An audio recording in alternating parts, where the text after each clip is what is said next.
let's see how meditation works, okay? And let's look at this map. So the ancient wisdom seers of this great tradition, Vedic science, they said there are 7 states of consciousness that kind of merge into each other, and one state leads to another, leads to another, leads to another. And as we move from one state of consciousness, our knowledge of ourselves and of the world changes, our biology changes, which is our actual physical biology changes, our perception, what we see and hear and touch and taste changes, our cognition, what we know changes, our moods and feelings change, all of that changes. And here's the map. But remember 2 principles. Knowledge is different in different states of consciousness. That's the first principle. And the second principle is that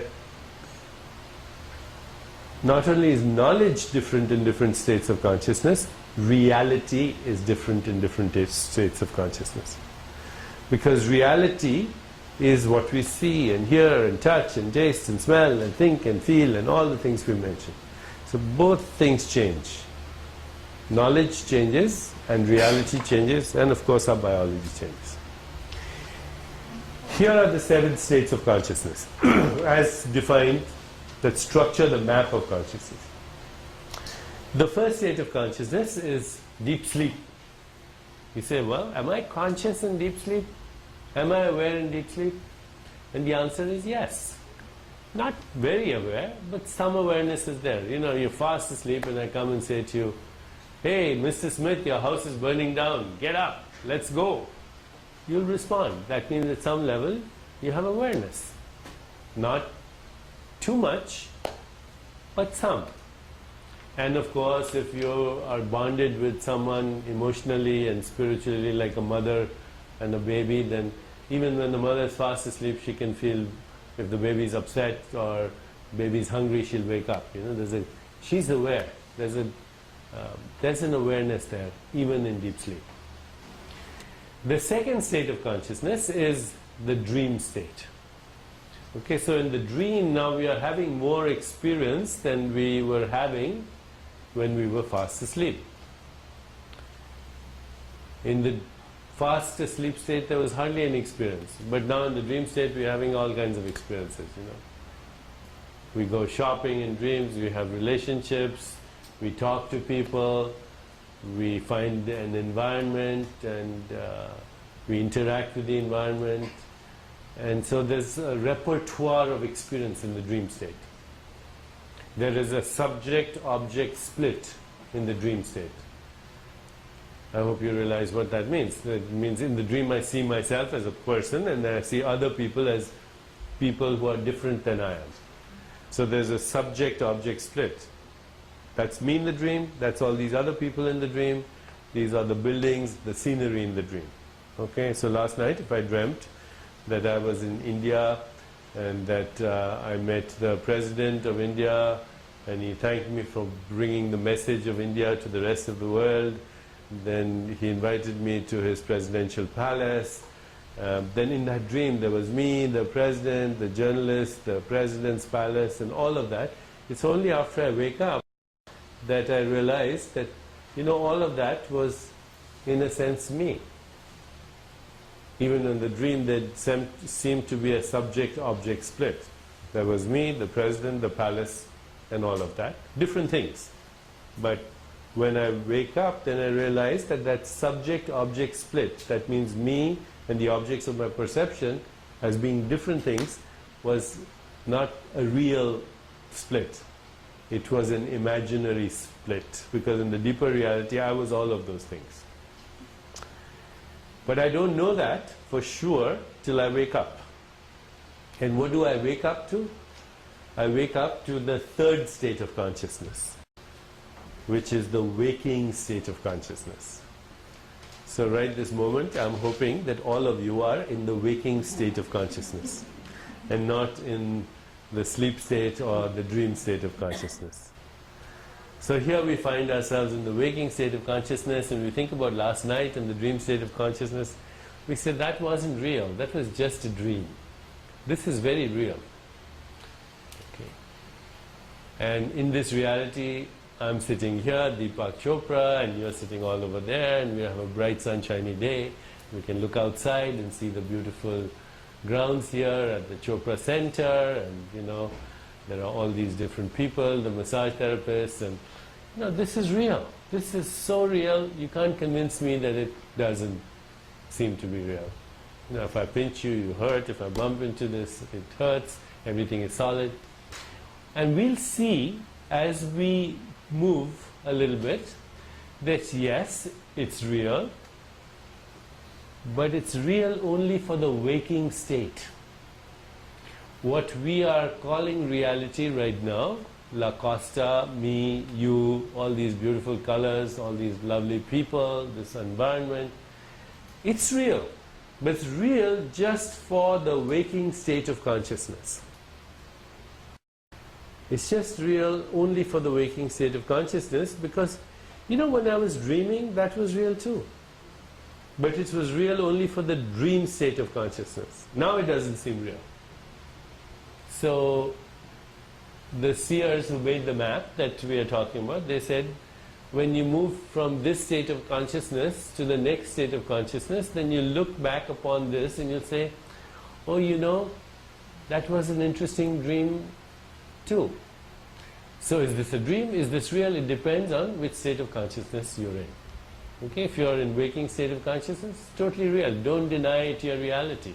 There's suffering, there's tragedy, there is pleasure, there's pain, there's ecstasy, there's joy, there is injustice. All the problems of life are very real. Don't tell me they're not real. But they're real in this state of consciousness. What happens when we wake up from this state of consciousness?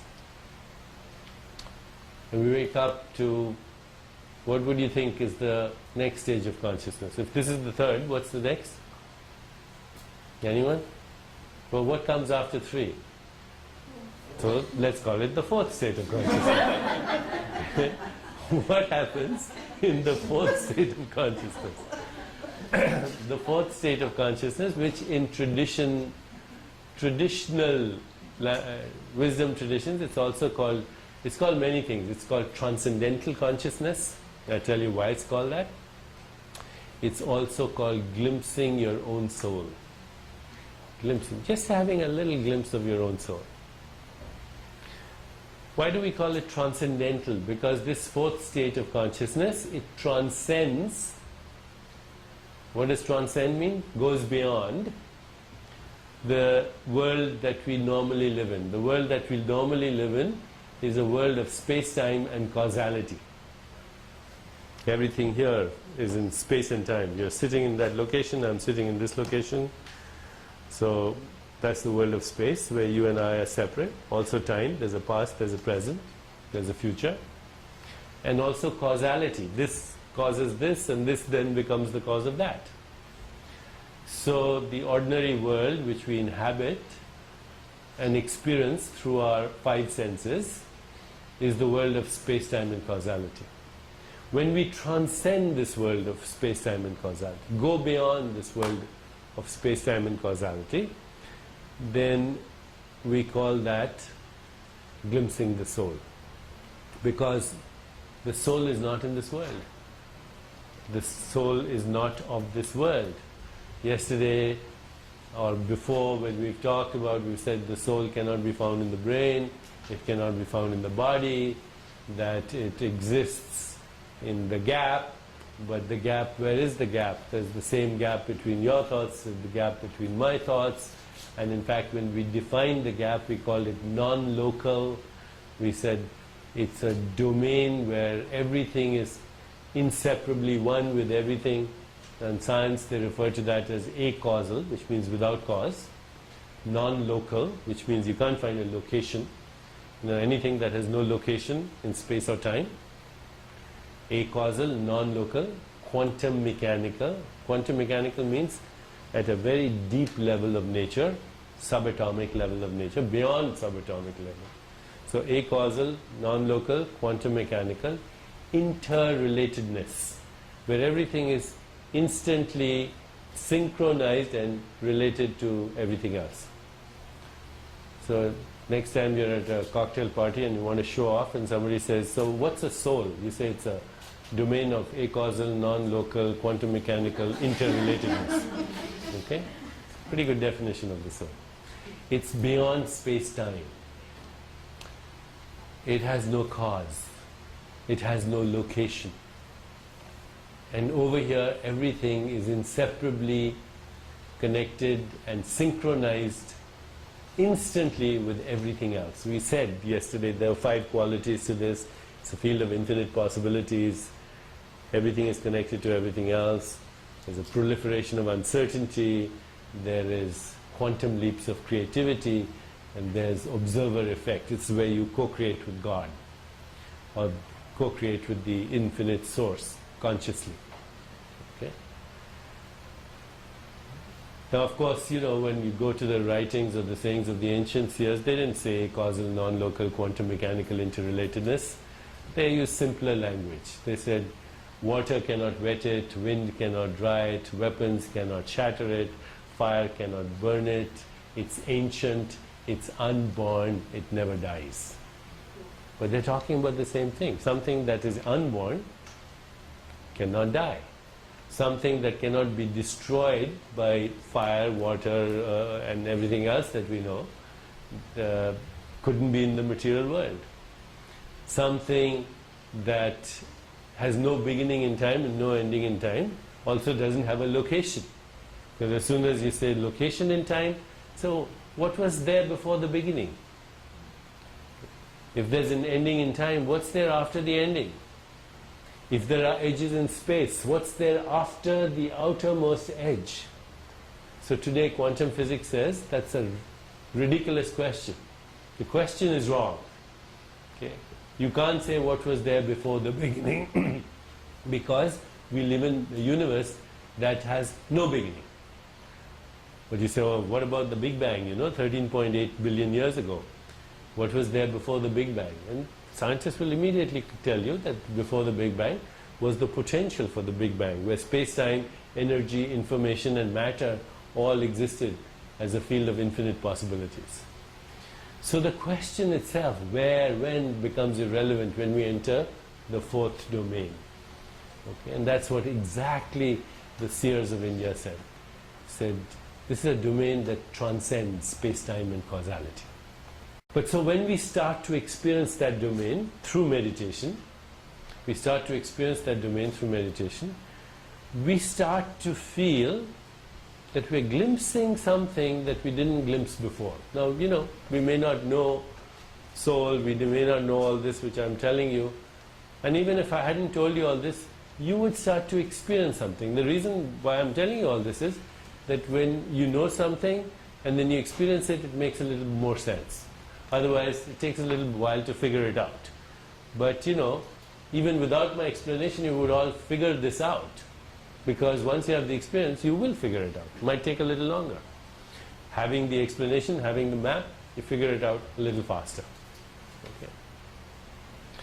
So when we start to experience transcendental consciousness, or when you start to experience our soul, what happens?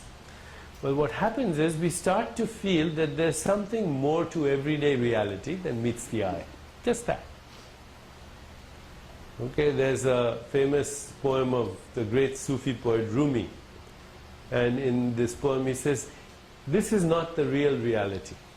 The real reality is behind the curtain. In truth, we are not here. This is our shadow.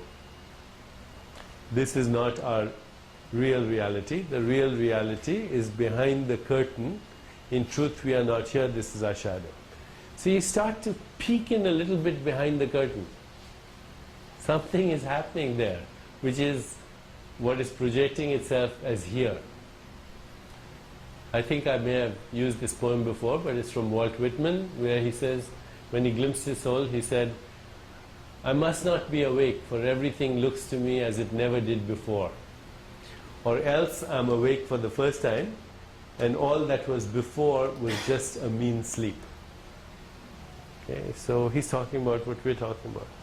One of the great minds in America, Walt Whitman, a great poet, but also a transcendentalist. We used to call these people Walt Whitman, Emerson, Thoreau, They were all transcendentalists because they spoke of this fourth domain. So when we wake up to the soul, first thing is we have an inkling that there's more to reality than meets the eye. The second thing is, because the gap is our connection to where everything is connected with everything else, we start to have a bit of intuition. We start to know things a little bit before they happen. Okay? We start to find the hidden meaning behind certain events. We start to understand relationship a little better. We start to feel that our dreams maybe are a little more meaningful. Something is happening where my inner world and my outer world are establishing some kind of relationship. And I start to see that there is some connection between my inner world and my outer world. Of course, because everything else is, a function of consciousness, perception, so I start to enjoy what I experience through my five tastes much more. Food tastes better. So food that's not unhealthy, I start saying I don't want to eat it. And so your dietary habits begin to change.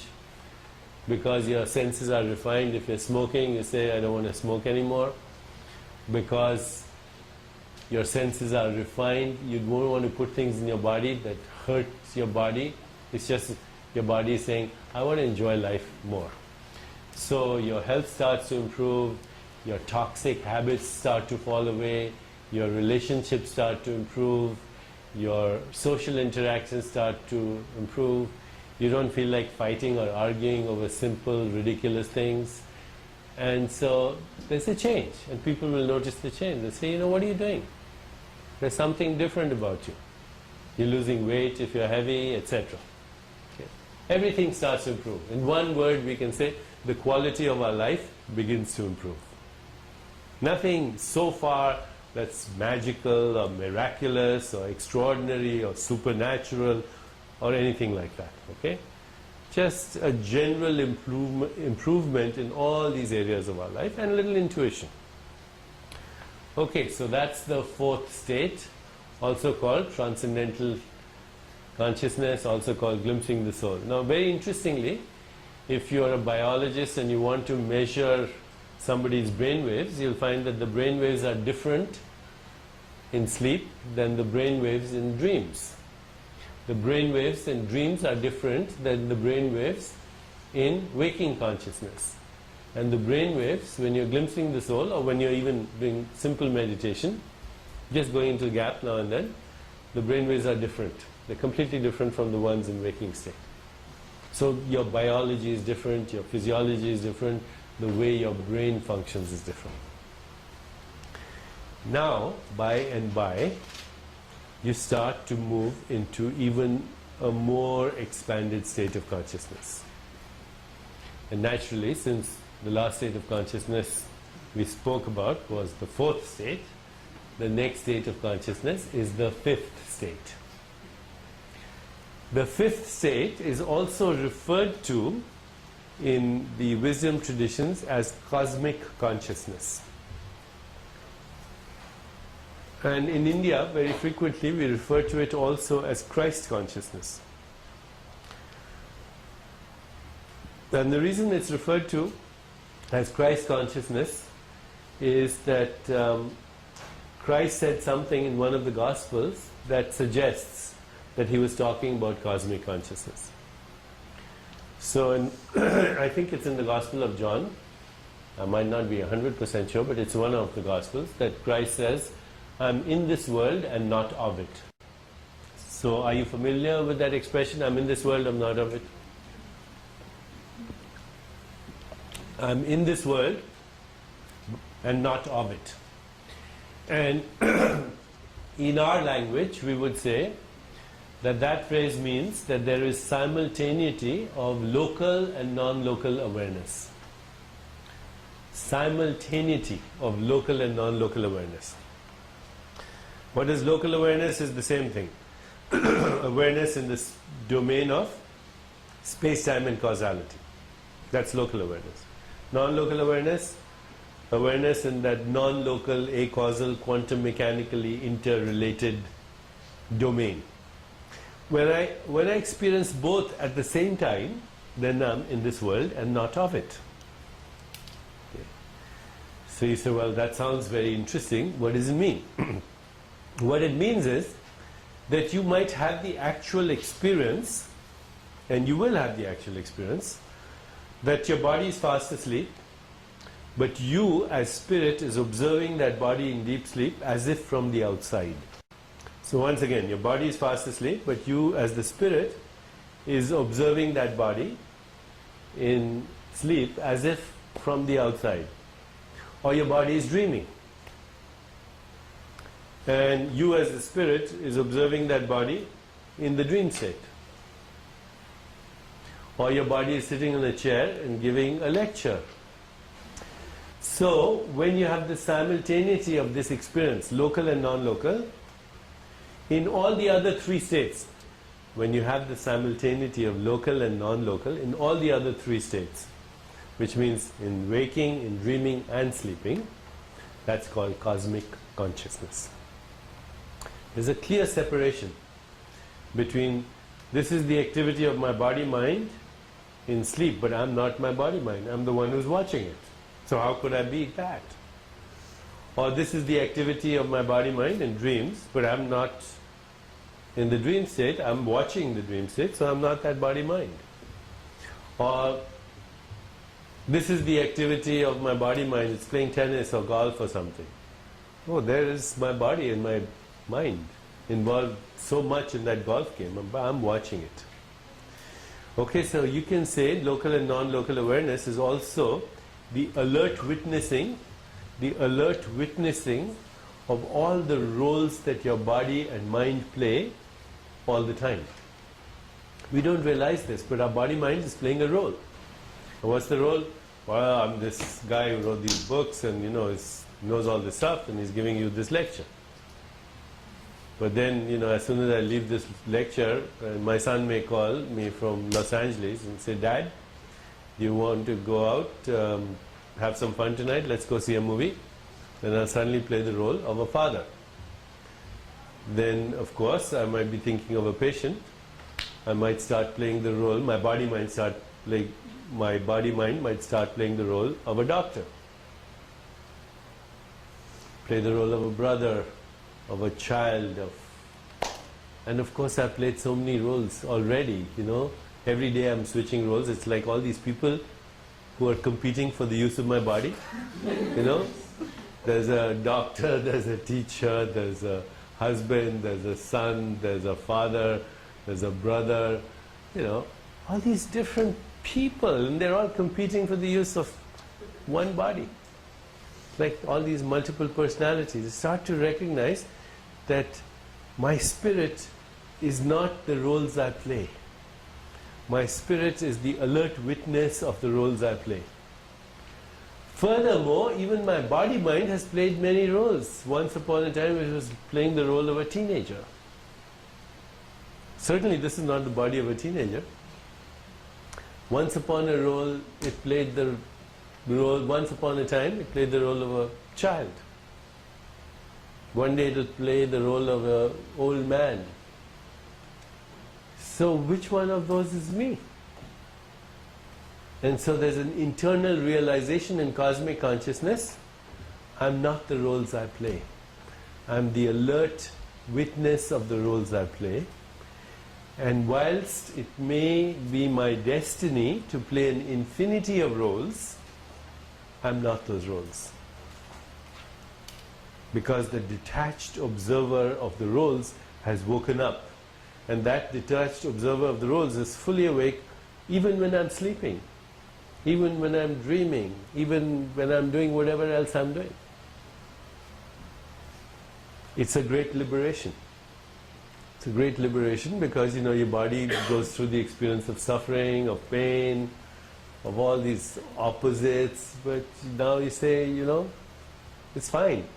I'd like my body to not suffer so much, but I'm not really suffering. The body is doing that. Okay? That's little bit of detachment. So we say you can be engaged and detached at the same time.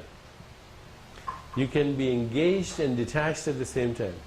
And in fact, you can be very much more passionately engaged. Why would you get more passionately engaged? You say, passion is the opposite of detachment.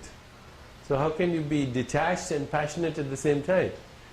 And the reason is you can play the role really well. Because the drama, or should we say the melodrama, is out. As long as there's melodrama and hysteria, then where's passion? It's only drama. If you ask a great Shakespearean actor, one day you have to play Julius Caesar, the next day Hamlet, the third day Macbeth, etc. They really get into their roles, right? If they're good actors, any actor will tell you, they really get into their roles, they're passionate, but they don't forget that they're not the role. Because if they forgot they're not the role, they would never be able to do another role. So you suddenly become that great Shakespearean actor, but it's not on the stage in Manhattan or on Broadway, it's in the stage of the cosmos. It's the stage of the universe. Your playground becomes the universe. So I'm going to play all these roles. And at the same time, because now you really understand the meaning of non-locality, you see that you've played these roles over lifetimes. It's not just the roles over this time. All these lifetimes you've played these roles. Okay. You also start to see that now, because you're clearer, you're not just the actor on the stage of life, but you're the producer, you're the director, you're the choreographer, you're the hero, you're the villain, you're the prisoner, you're the prison walls, you're the liberator, you're the music director, you're everything. You made the whole thing up, and it was so much fun, but now you also realize you can make it a little better, because you're more aware. Which is already a property of the universe.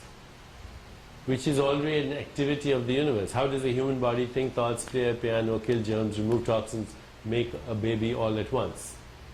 How is it that a little tilt of the earth and summer comes, or spring comes even better, and birds begin to migrate, and fish go to their spawning grounds, and the groundhog comes out of the earth, and flowers bloom, and you fall in love and write poetry? That's all synchronized. It's one activity. It's all one activity. So now that you're part of that one activity, everything starts to be just the way it should be. Great seers used to say, in my world, nothing goes wrong. But soon that world will also become our world, because the my begins to expand. It says, it's not just me, it's us. So there's more love, there's more compassion, there's more understanding, all of that, along with synchronicity. Synchronicity is called meaningful coincidence. So coincidences start to happen. And you ask yourself, what's the meaning of this coincidence? And suddenly another coincidence occurs, or you have an insight, or your relationship changes and you find out the meaning of the coincidence. Situations, circumstances, events in your life start to give you the answers to your questions. It's not that you ask God a question, God says do this or do that. You ask a question, and then situations, circumstances, events, insights, imagination take you in the right direction. They start to take you in the right direction. Or you might say life flows for you. You're in the flow of the whole universe. You're in the flow of the whole universe. That's cosmic consciousness. Cosmic. Also, because now you're expanding your sense of self, you're connecting with everything, then, if you connect with everything, that means I connect with you also. So I feel more compassion. I feel more love. I feel less selfish. It's not all about me and mine. It's about how can I help you? How can I serve? So some of those qualities that we associate with greatness start to bloom in our awareness, in our behavior, in our thinking, in our emotions, etc., etc. So let's call that the fifth state of consciousness, or cosmic consciousness, or Christ consciousness. That would lead to the sixth state of consciousness. And what's the sixth state of consciousness? It's also called divine consciousness. Divine consciousness. God consciousness. Now some people, I don't know why, but they're allergic to these words, divine, God, etc. So if you happen to be somebody who doesn't like these words, then you say refined cosmic consciousness. Now what happens in refined cosmic consciousness or in divine consciousness is the following. That ever-present witnessing awareness that we were speaking of. Remember, we've been speaking of this ever-present witness, the soul, fully awake. Okay? Fully awake. And now it's been awake and sleeping, dreaming and activity. That witnessing awareness starts to wake up not only in the subject of experience but also in the objects of experience. Let me repeat that. That ever-present silent witnessing awareness, that quality of witnessing, fully wakes up or starts to wake up in the object of awareness. So if somebody can pass me that sunflower, if you don't mind, can you pick it up and show me the sunflower? Just bring it here, if you don't mind. You'll pass it on. Okay. So here we have a sunflower, and let's say this is the object of my perception. It's me, this is the sunflower. And my local awareness says, this is a beautiful flower. It's yellow. Interesting smell. Okay, nice texture. There's all this beautiful brown stuff here. There's a green stem. This is a sunflower in waking state of consciousness. Okay, but now something else happens. Even as I look at the flower, I see the flower as a swirling, dynamic activity of the whole universe. I see sunshine and rainbows and earth and water and wind and air and the infinite void and the whole history of the whole cosmos just manifesting impermanently as this flower. And then I keep looking at it and I feel the presence of spirit in the flower. And I realize that there's a witness in that flower that's just like the witness in me. I'm the subject, that's the object. So far, the witness was fully awake in the subject of experience, but now the witness is waking up in the object of experience, in this flower. And then when I look at it, I say, that spirit in that flower is very intelligent, just like me. Maybe I can commune with it. Maybe I can talk to it. Not in English with an Indian accent, but just, how are you? Without speaking, silently. And maybe it can speak to me. In other words, nature becomes alive for me. Nature wakes up for me. I find that nature, the universe is not dead. The universe is living, conscious, alive. Just like I am. And if the universe is living, conscious, alive, then it's also creative, it has imagination, it thinks, it has emotions, it has feelings just like me. And then I slowly realized that there's no such thing in anything dead in the universe. Even this chair is an activity of the whole universe. At this moment, it's like a object that seems to be frozen in space-time, but it's a swirling activity of the whole universe. For example, let's say I go to the ocean and I see a big wave coming. I take a picture of the wave and I come and say to you, look, I took this picture of a beautiful wave. And even as I took the wave, there was a rainbow there, and there was some seagull sitting on the rocks. And he said, that's a very nice thing you took a picture of, can I go see it?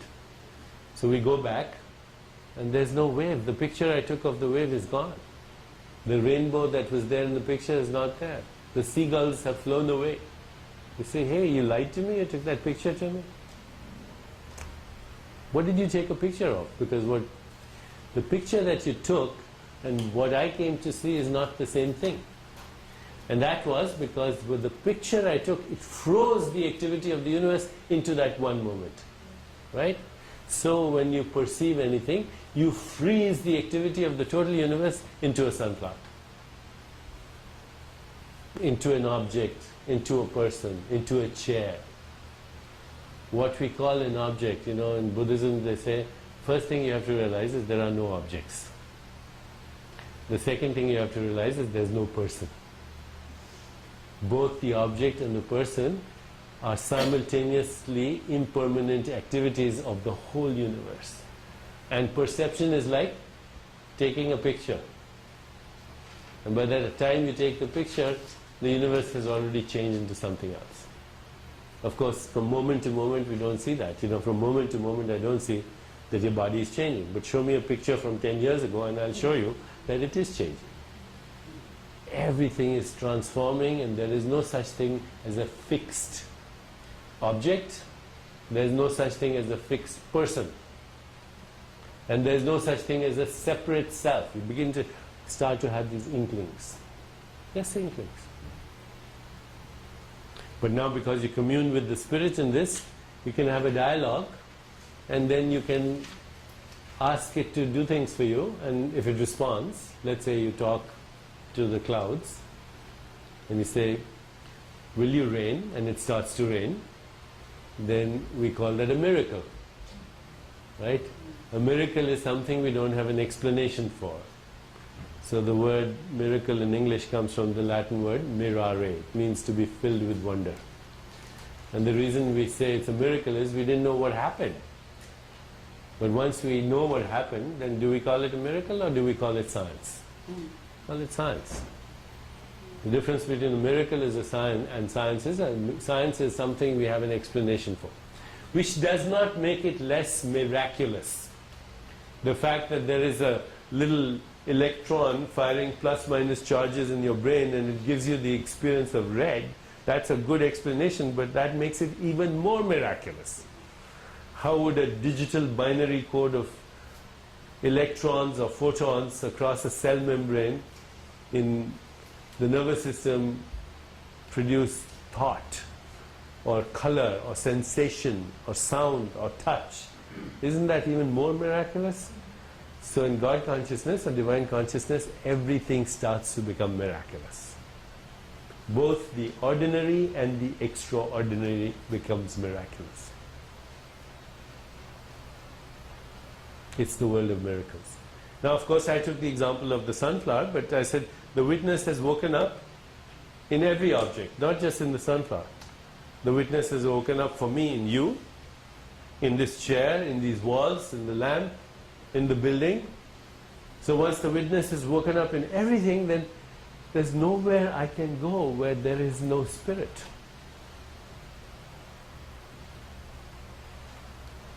In divine consciousness, therefore, God is not difficult to find. God is impossible to avoid. Because there's nowhere that you can go where God is not. And when that happens, then of course you go into ecstasy, you go into bliss, you go into the world of miracles, you experience transformation, healing, apparitions, all the things you read. In the New Testament there are like over 33 miracles. So what are the examples of? And every religious tradition has examples of miracles, right? Every religious tradition has examples of miracles. What are the examples of? They're examples of a person, a messenger, or whoever you think of this consciousness that was at a stage which we can only call divine consciousness. And that's why you hear words like I and my Father are one, I am in you, you are in me. They're all statements of the obvious to a person who's in that.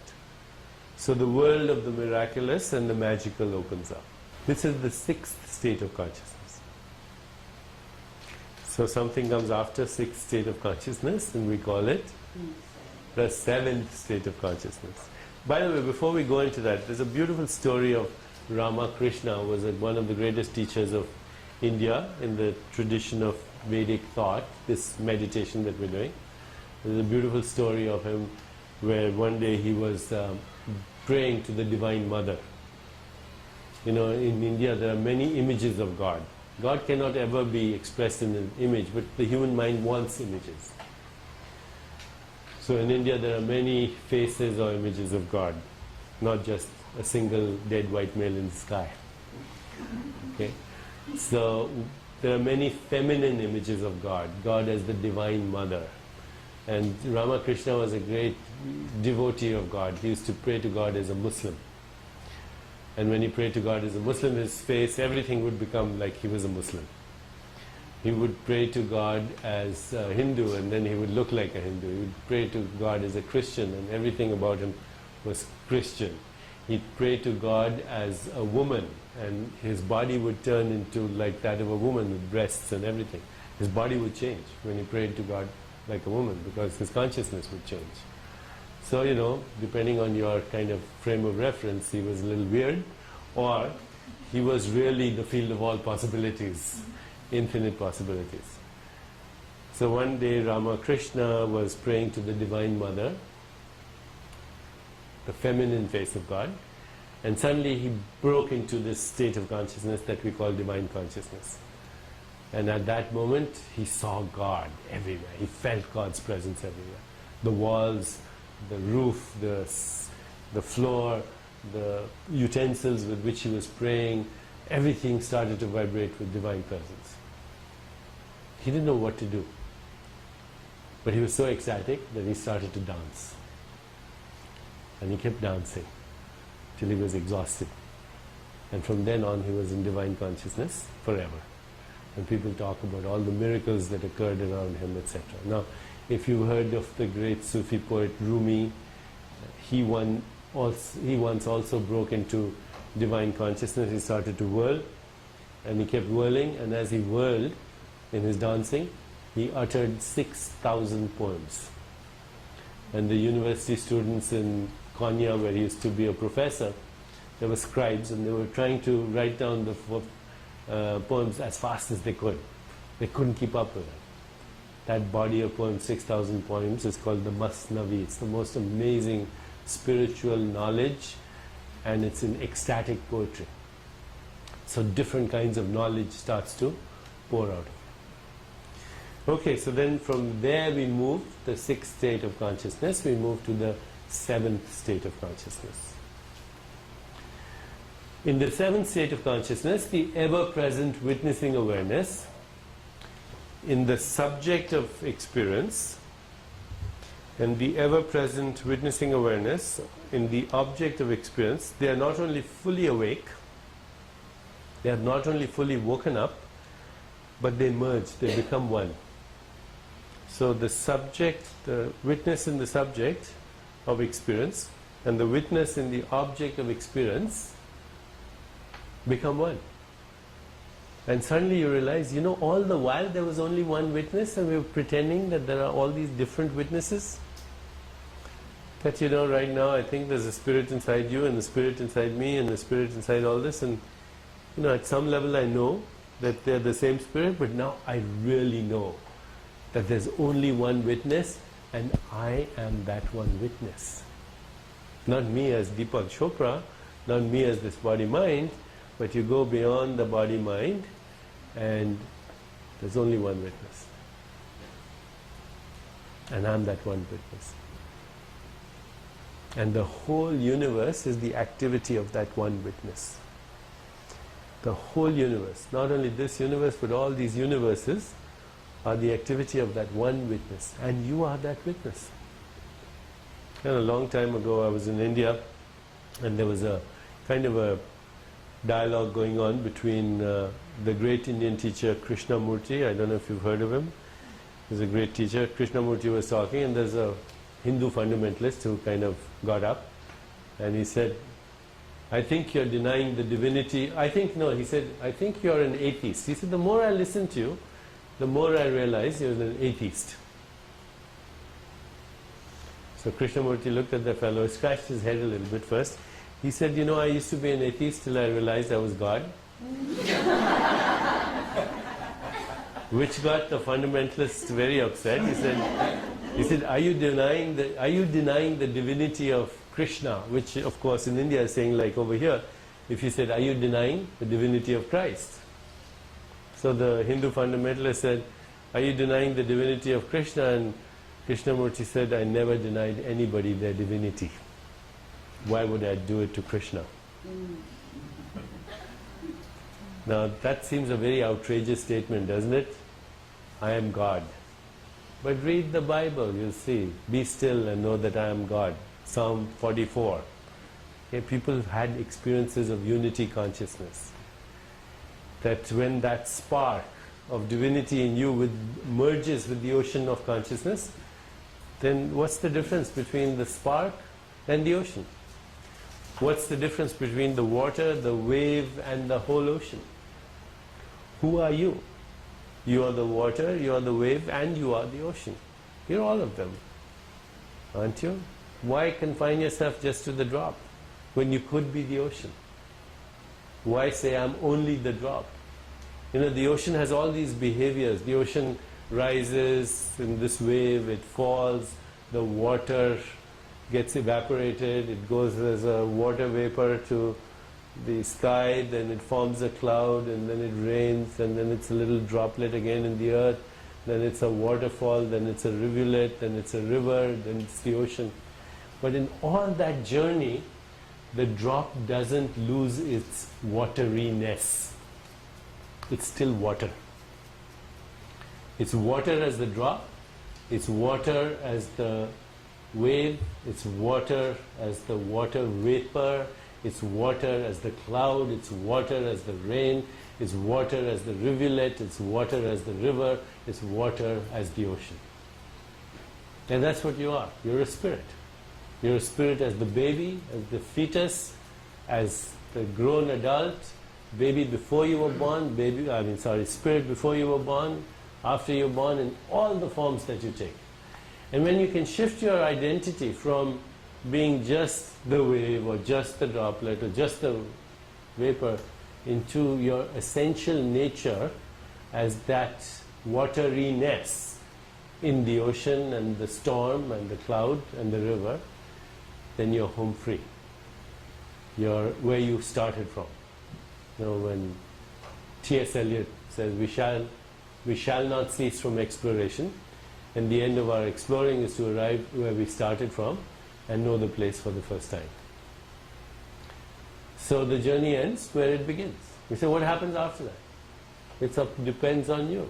Do you want to stay there for a while, or you want to take another picnic somewhere else, in some other frequency domain of consciousness? Because again, the Vedanta says there are infinite worlds. Infinite worlds come and go in the vast expanse of consciousness. There are little motes of dust that are shining in a beam of light that's coming through a hole in my roof. And so all these worlds are available to me. This is a state of being in love. Love radiates from you, like light radiates from a bonfire. It's not I'm just going there or there. Where's the light here from this bulb? It's going everywhere. So that's how love radiates from you. It's infinite love, it's infinite compassion, it's infinite understanding, it's infinite creativity, and it's also infinite freedom. And it's also the experiential knowledge of immortality, because you realize that you are that which the ancients said, water cannot wet, and wind cannot dry, and weapons cannot shatter, and fire cannot burn, that has no beginning in time, that has no ending in time, that has no edges in space. What happens to miracles? You don't need miracles. You are the miracle that creates the whole universe. So those are the 7 states of consciousness. Now I can promise you that the map will work in the beginning till Rhode Island, and then you have to stay with it. And stay with it, and you'll see that soon you'll reach Connecticut and New York and Manhattan, and you'll see how the map really works. It's not a map we create. This map goes back thousands of years. And therefore thousands of great seers and sages have actually explored the territory that this map is talking about. Remember, the map is not the territory. The map is there to give you some clues. The territory is your own consciousness, and therefore the territory is your own soul. So that's a brief description. Now we could spend more time, but that's a good description of higher states of consciousness, or the 7 states of consciousness that we can expect to explore through the practice of meditation. That's why we meditate. Not just to relax. Okay? But of course we start with relaxing. If we can't relax, then we're not going to go anywhere. Okay, thank you very much.